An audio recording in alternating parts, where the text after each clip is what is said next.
Hey guys, this is Kim Lepre from the Teachers Need Teachers podcast. I'm a proud member of the Education Podcast Network, just like the show you're listening to right now.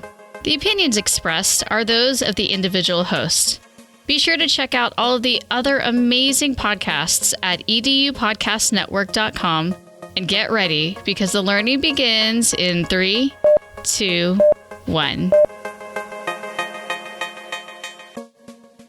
But you also realize that some of those things you're dealing with that you think, oh, this is just life. This is the way it's going to be. I'm gonna take care of my kids. I'm gonna do all these things with my kids, and I'm gonna work, and I'm gonna have the perfect lesson plans and the perfect classroom, and all of those, every part of life. And then you realize that stress manifests in your body, so you have to deal with it.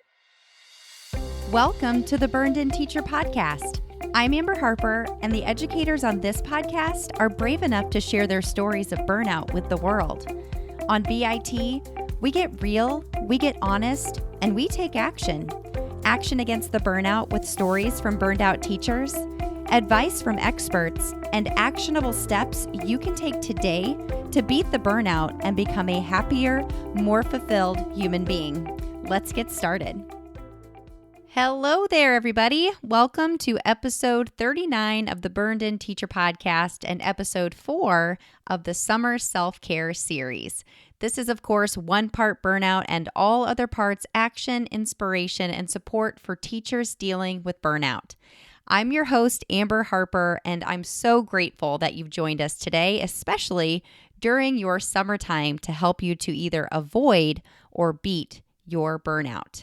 In this 4th episode of the Summer Self-Care series, teachers from the Burned In Teacher Facebook community, Jennifer Wary, Jennifer Miller, and Kinsey Zellerhoff, are going to share their stories of teacher burnout and how their triumph over it came down to this fact.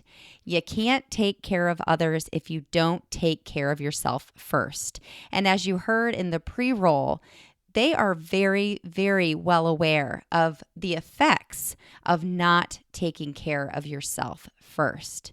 They share what works for them and how they make time for self-care, even with their careers, families, and of course, all that there is to do in the day-to-day life of an adult in today's society.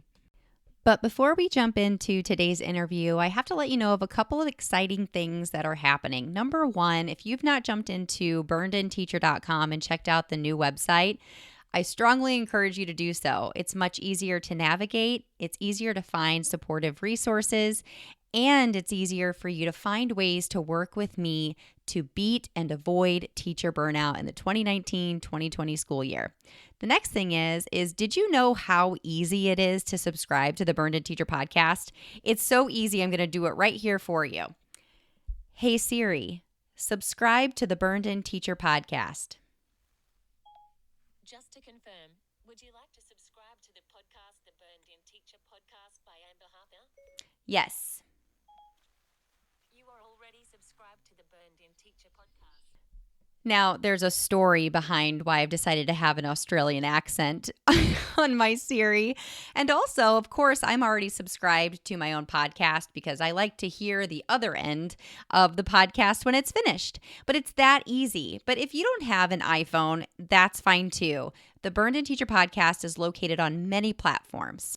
When you subscribe, you will be notified and a new episode will upload every time I release a new episode, so you won't miss any action, inspiration, or support along your journey out of burnout.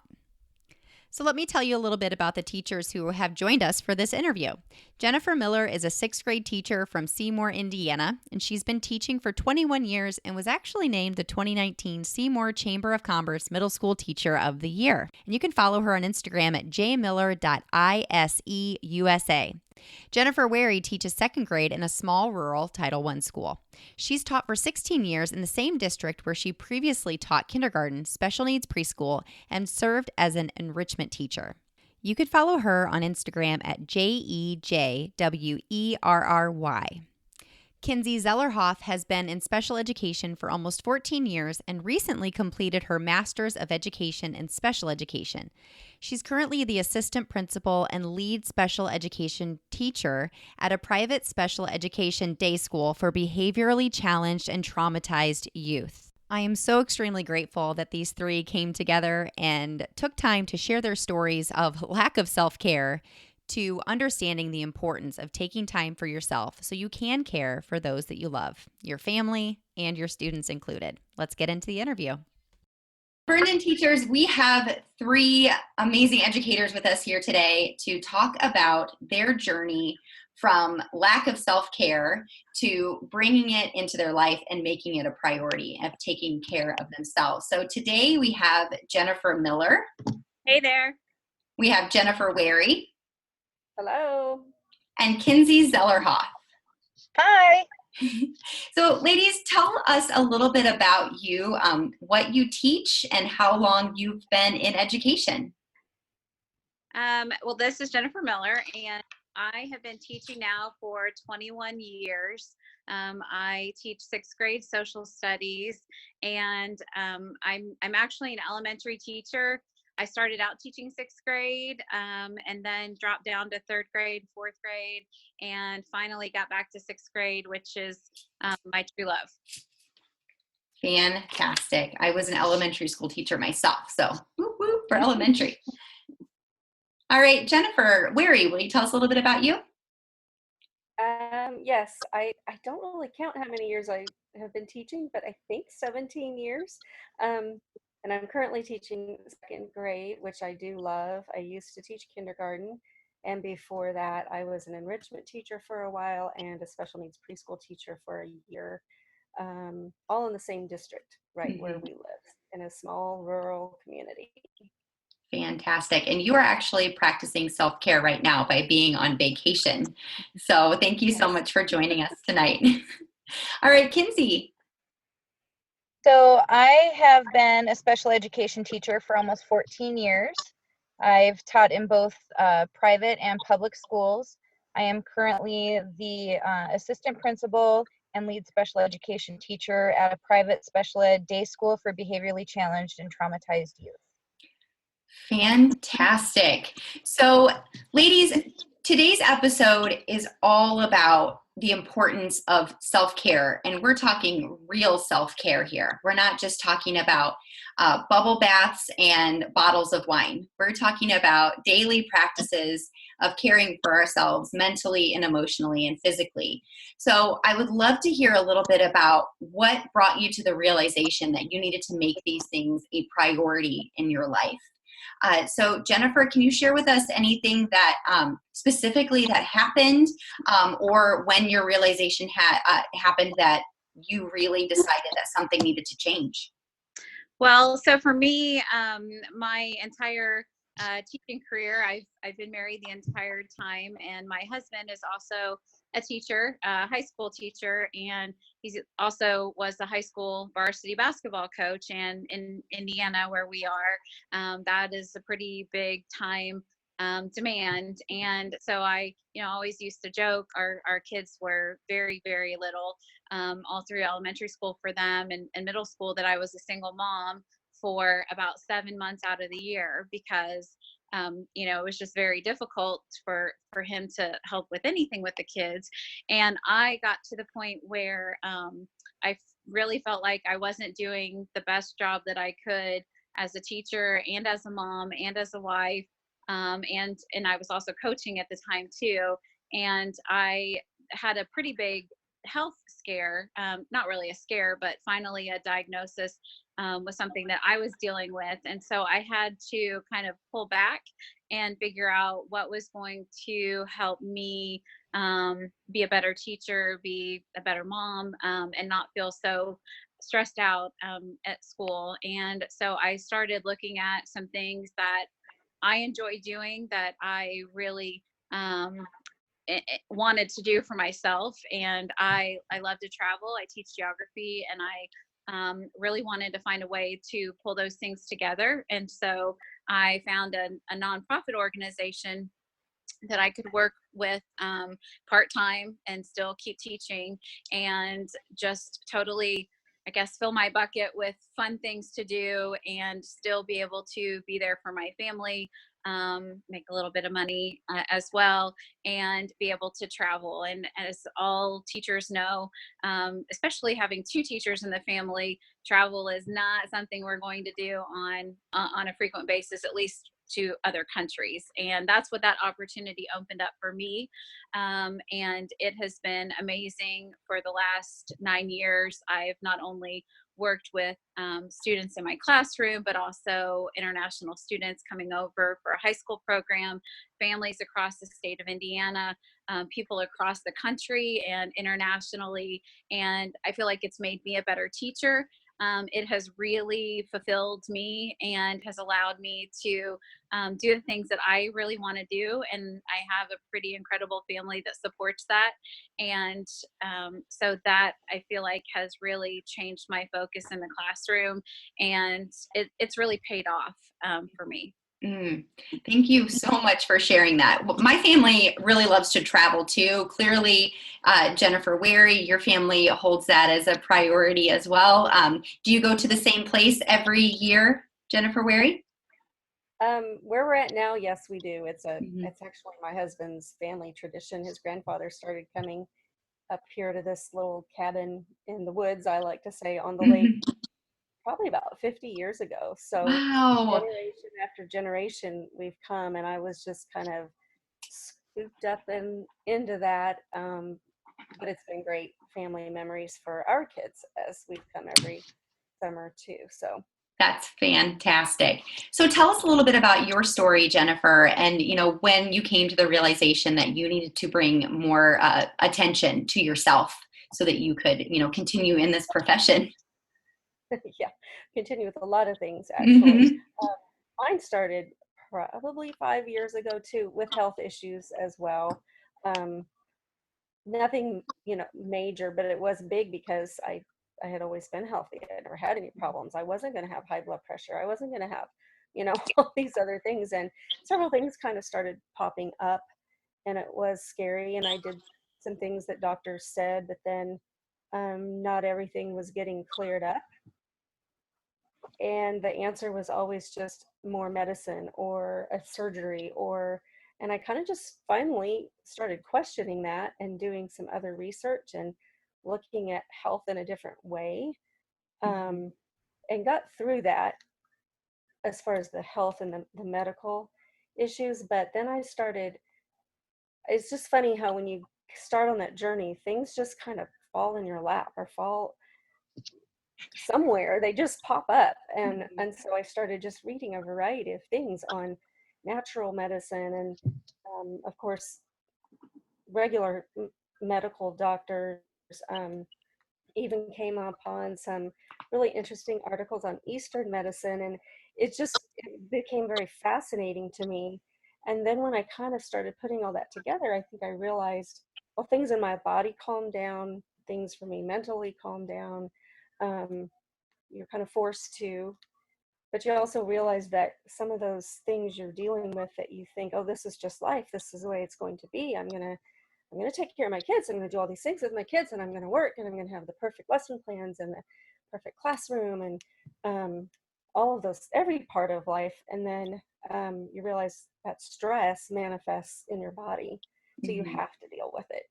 Mhm. um, so that's kind of where it started with me. And then, like I said, some other things came across my path that I started reading, blogs and podcasts, and even some teacher in service led to listening to some other professionals in different areas. And I didn't recognize that I was in burnout really until recently. And now I look back on it and think, yeah, I was burned out. I was listening to everyone else instead of my heart, Mhm. and listening to remembering my why of why I was a teacher and why I Mhm. wanted to teach. And so as all those things started to settle down, what clicked with me then was that all of a sudden I did remember why I was teaching. I had more compassion. I thought I had it, but I had even more compassion for my students and some of the things that they go through in their little lives that you just can't imagine. Mhm. Um, and just that awe feeling and more of a natural smile coming back. And the desire to relax and have fun rather than work, work, work. So, Mhm.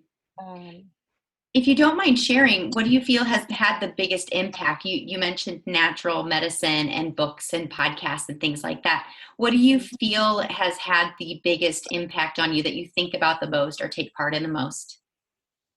I think the biggest impact for me was the recommendation by someone to have a morning routine for yourself. So I never imagined, I was never a morning person. Um, I never imagined myself getting up at 5 or 5:30 in the morning just for me. And now I can't hardly stand it if I don't have Mhm. that time. Not as quite as much in the summer when the school's out, but so I developed that morning routine, which consisted of just my time in my space, no interruptions. Sometimes, if the weather is nice, it's outside on my porch, but just with me and my own thoughts, a little bit of meditation and some prayer, um, and then a gratitude journal has been huge for me. Mhm. And someone said, that's a great thing to do. Just three things every morning. Write down what three things you're grateful for. And that started as pretty simple, basic things. I thought, how is this going to lead to anything? But the more you do it and the more you create that habit, at least for me, I just started writing more and more things. And my list got bigger. And then I truly did find that I was looking at things differently, things that used to just really set me off. In fact, just this week, coming on vacation, what should have been a long day's trip was 2 full days. And we arrived at 1 o'clock in the morning last night because we had some car issues and kind of got stranded overnight and waiting for a part and, the whole thing. And I just relaxed and thinking no one was hurt. There wasn't an accident. It Yeah. could have been 100 degrees out and we were stranded on the side of the road and it wasn't, and things like that. So that gratitude journal has really helped me when I don't even think about it. I just Mhm. have a completely different viewpoint on things. And it's not just that Pollyanna, oh, be happy. It's you just truly do look at things in a different light. Yeah. So I'm so grateful that you brought that up because and I know listeners you can't see me but I'm like nodding my head so hard because it's so true. It's just taking that time out to show gratitude for the littlest things. It just compounds. It's like compound interest in a bank. It it just yeah. it really changes your overall perspective. Do either of you, Jennifer Miller or Kinsey, sorry, do you practice a gratitude journal at all? I do. I have a reflection journal, and for me, my time is more at the end of the day, after everybody has gone to bed, or it's just kind of my time in the evenings. I feel like some days there's not enough hours in the day, and if I don't take that time at the end to do a little bit of reflection, um, still have that, cup of tea or whatever before bed, and just take that time for myself, then I have a hard time going to sleep. It's like my mind just goes through a bazillion things of what I should be doing or could be doing. So for me, I think that is really been an important change, just in focusing on, the positive things and purposeful thinking. And in my building this past year, there's been a lot of changes. We had a staff that was really upset about things that had been implemented. Our leader, our administrator, was moved in April to a different position, and we got an interim one. And then, all of the things that were upsetting and frustrating everyone.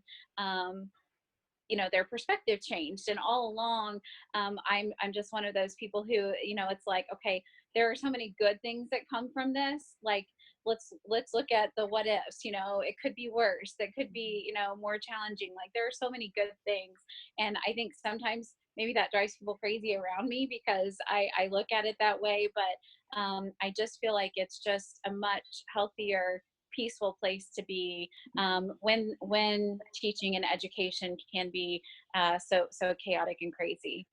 Yeah, it's so true. Thank you so much. So, Kinsey, how about you? What is it that, what is a situation that has happened in your life, or when did you have the realization that you needed to bring more attention to your self-care? Well, first, before I answer that, I just want to add that I'm one of those people that can't journal. I absolutely hate it. I despise it. When I was in school, I would write complain letters to my teacher in journals. I see it as a chore and I absolutely hate it. And I think it's amazing when people can. I've tried as an adult several times to do it, and my husband laughs at me all the time. So I have to find other ways because that doesn't work for me. So I just want to toss that out there because it doesn't work for everyone. So don't feel bad if you're one of those. Well, I'm actually going to chime in here because it is something that I truly struggle with. It is a chore for me to sit down and write. I really prefer to talk things out. But yeah, I mean, you have to do what works for you. I don't feel like there's any, there are even some people that say the same thing about meditation. You could say, to get quiet, get still, reflect, think about, be grateful, that kind of thing. Some people really, really struggle with it, and they just find a lot of solace in just driving, just turning off the radio and just driving in the silence. You have to put your own spin on it and what works for you. I'm so glad that you shared that. So tell us a little bit more about your story. Okay, well, I did not realize just how important self-care was until I had already reached burnout. I had been in special ed for several years. I left the private school that I had been teaching at right out of college to go to public school, and I was a ninth grade special educator for one of the local junior highs.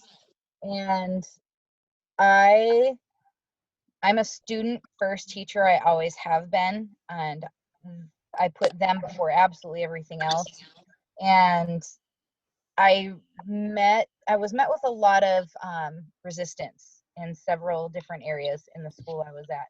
There was not a lot of support from the top down, and it was a really big struggle. My 4th year at that school, about halfway through the school year, I would come home crying often.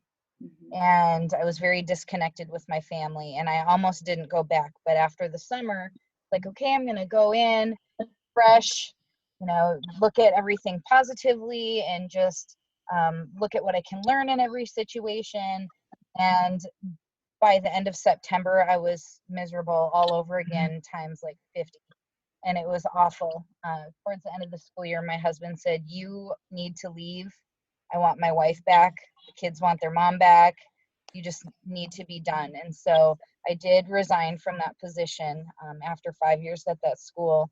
And I had said I would never, ever teach again, that I was done, and nobody could make me change my mind. I had my mom and my mother-in-law laughing at me because I said never, ever. And you know how that always works out. And so I took a year off and I subbed. I'm in a very unique situation where there are actually about 6 to 8 different school districts right around where I'm at. I live in Washington, but I currently work in Idaho. So there's so many different districts all over. And I stayed out of the district I left, and I subbed for a year, and I worked my side business, my side hustle, and did that for a year. And then my boss now approached me and said, "Hey, do you want to come back and teach for me?" And it was the private school I had been at. And I was like, I need to pray about it and talk to my husband. And he told me, you were the happiest helping those really troubled kids. And why don't you go give it a shot? And so I went back, and I ended up having the most acute classroom of junior high girls. So I had 5th grade through, I had one 9th grader. And they very significant trauma. It was an amazing challenge. I had support from the top down, from the CEO all the way down, and it was amazing.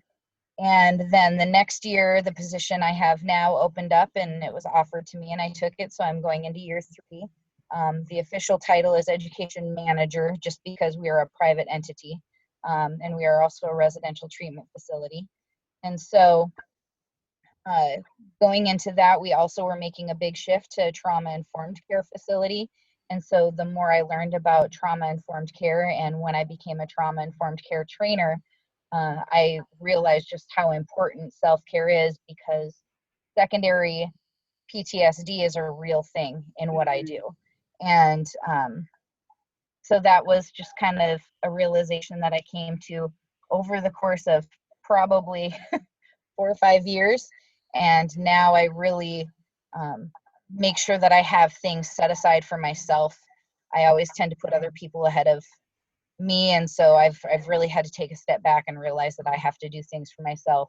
So like this last year, I made sure that I had a massage once every 4 to 6 weeks, because I keep my stress in my neck and my shoulders.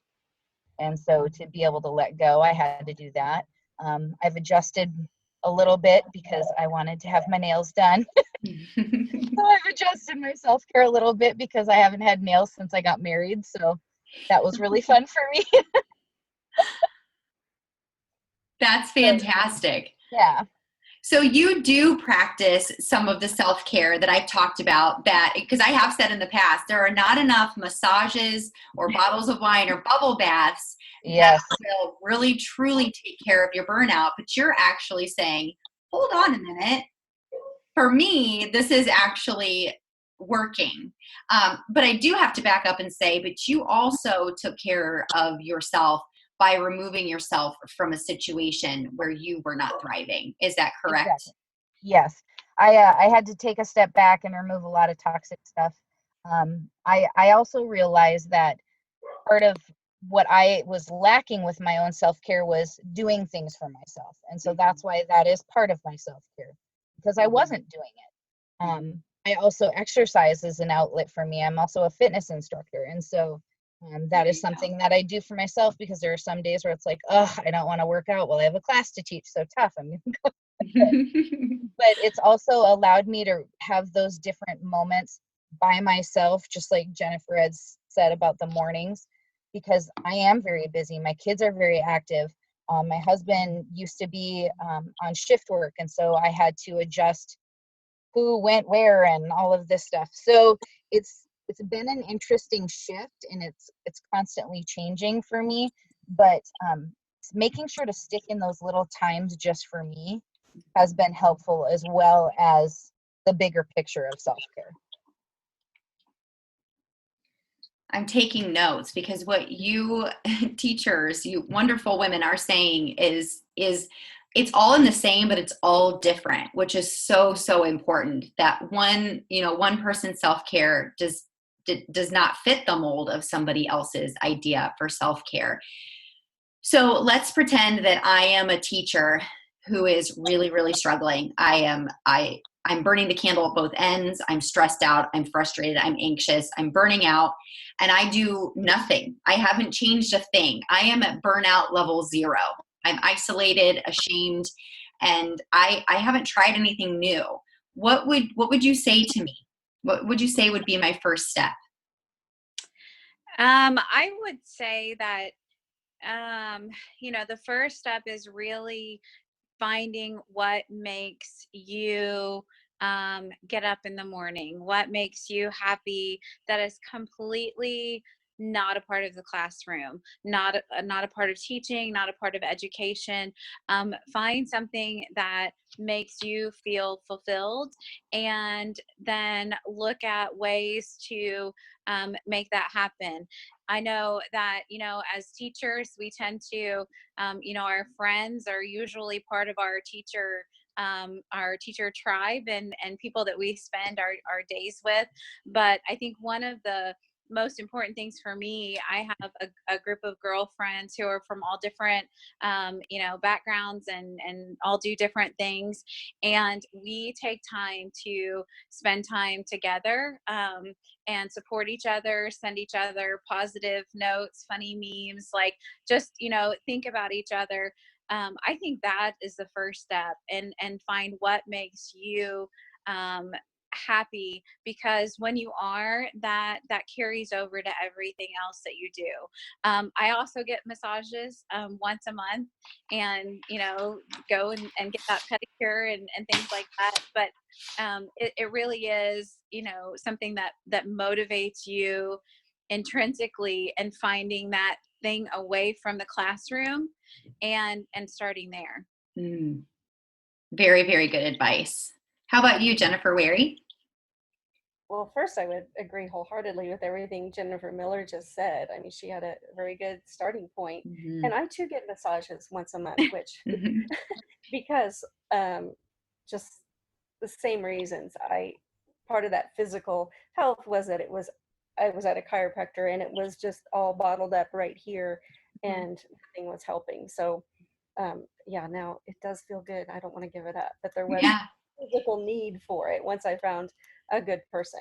But anyway, definitely find what works for you, because just because, like we said a minute ago, what works for me doesn't work for everyone. And you have to work at it. You have to find what is best for you, and then make that a habit. Because once you have that habit in place, um, it will carry you a long way. So even though you are going to go, like I go through times where, oh, I just don't get that little morning routine down, but it carries me a long way Mhm. until I realize, okay, I need to get back to that. I need my space. I need my time. I need my little meditation time again. Um, so it carries me a long way. But also, teachers in schools, we tend to, I don't know, commiserate together on some of the stuff that happens in schools, whether it's with laws or just with our students, or just working in a building with all those people. So if you can find someone that also wants to be positive and make a difference and keep their why without bringing everyone down, but find someone to be real with and vent a little bit. So I have a couple of people that in my building, we just say, well, okay, it's time to get in our bubble. Let me say this, and it doesn't go anywhere. And so we allow each other that time, but then also help build each other up. Mhm. So the habits, but find someone that understands and Yeah. can help build you up, not just sit there and gripe. Yes, absolutely. And venting is healthy. You have to get those thoughts out of your head, but we also can't live there. It's okay to visit, Right. but it's not okay to live there. So, I'm a huge advocate for making sure that, of course, you have, you mentioned a tribe earlier, finding your people, and then you just found someone or said to find somebody who you can be positive with, but who you can also, vent your frustrations to, but then making sure that you're seeking that support that you need as well. I love that you brought that up, Jennifer. Kinsey, how about you? What would you say to a teacher who's really struggling and is not doing anything as of right now to take care of themselves? So I would hold on one moment. My son is going to get in the car. Okay, no problem. I'm momming right now, so All right. So I would let them know that they should go to their clutch core group of friends and ask for honest help. Really, that's kind of where I was. I had my husband that I went to, but I also had a couple friends that were outside of my teacher tribe, like Jennifer said, that I went to and I asked for advice. And what do you see? And when I had reached that point, it was like, you are not you, and let me help you. And they offered different suggestions, and sometimes it's just having that person on the outside to kind of lead you away from what is holding you back. And That so, different perspective. yeah. Mhm. Ladies, what you have offered in terms of your stories and what you do for yourselves is so, so important. And I appreciate it so much. Is there anything at all that you feel that you want to tell listeners before we sign off for today? I think the biggest thing is just really stressing that you have to, put yourself first sometimes, and Mhm. do that. I think a lot of us who are, moms especially, and then teaching, and being a wife and everything else, we always take care of others first and try to meet everyone else's needs, except our own. And, it took me a long time to realize that it's okay to put me first, because if I don't, then I'm not the best me for the rest of my crew. And, I we host international exchange students too, and have daughters from different countries, and have a new one coming from Italy in August. And we were empty nesters this past year, and I've had people say, oh my gosh, why are you hosting a why are you doing that? Like, your kids are all out of the house. And for me, I mean, that makes me happy. And my husband was a little bit like, oh, we're doing this again.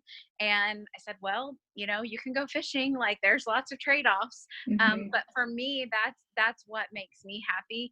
And I think that is something that you truly need to focus on, and it makes those crazy days, those hard days, those struggle days worth it when you focus on yourself too. Fantastic. And you're absolutely right. Anybody else want to share anything?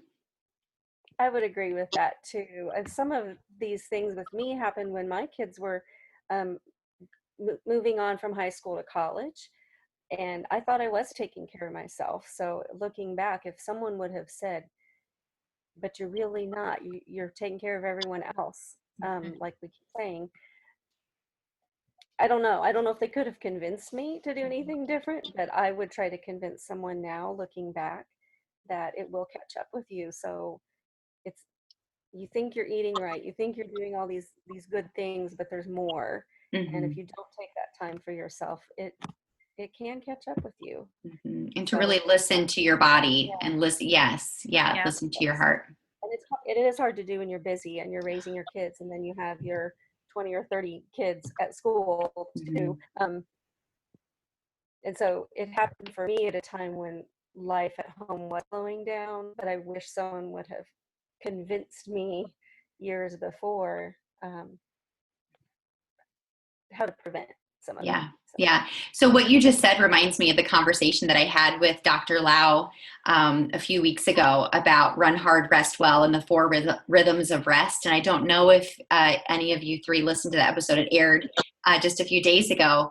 But he mentioned something along the lines of that, is that we're so busy that we don't even take the time to even notice, whenever things are off, or we notice, but we don't take the time to address it and pay it the respect that it deserves. And Jennifer, you're so right. It will rear its ugly head in one way or another, whether it be through health issues or a public breakdown, or, just you, again, isolating yourself from your family. Jennifer, like you mentioned, it's just, like you said, paying attention, showing yourself the respect that you deserve, and doing what makes you happy and scheduling it in. I love, Jennifer, how you mentioned, like, that you put it in your schedule, just like you schedule in, I have to work during this time. I have to take time out for me at this time. Mm-hmm. And for me, one of the things that I have learned, with trauma-informed care, and I'm sure my staff get really irritated hearing me say this all the time, but if you think of your brain as kind of like a stoplight or a car. So when you are in the executive functioning of your brain, when you are completely mindful and aware, your connection and your relationships are healthy, you're in green brain. And so when you are losing pieces of those, then you go to yellow brain. So, you're not really thinking of everything. You're letting your feelings dictate what's going on. You're missing either a piece of relationships or connections somewhere. Mm-hmm. And if you are either completely angry, you're completely cut out, or you're not taking care of yourself, or you're in complete trauma, you're in red brain. So it's trying to drive from the trunk of the car. You're in brainstem.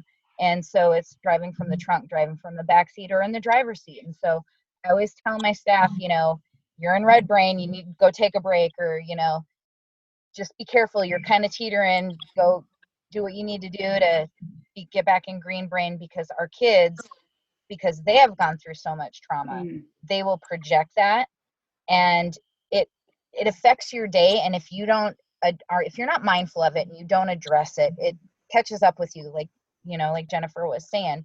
but this is something that will, in what we do, it compacts, and then you end up exploding like the kids, and it can come out on your staff, your spouse, your own kids, your students, whoever.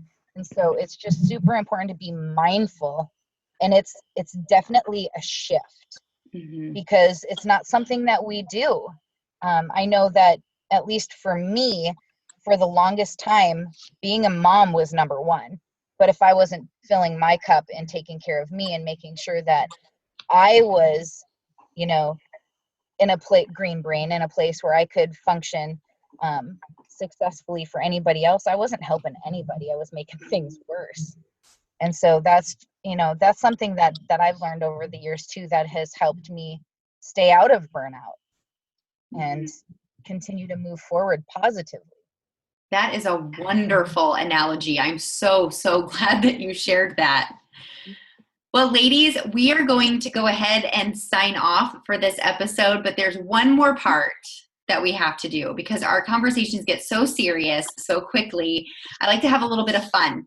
So at the end of this, we are going to do the Burned In Teacher lightning round. So I'm just going to call out two choices, and we'll just continue to go in order. So Jennifer Miller, you give your answer. Jennifer Ware, you give your answer. And then Kinsey, you give your answer. Okay, so I have three different this or that's that I'm going to ask you to answer. Are you ready? Yep. Okay, great. Cat or dog? Dog. Dog.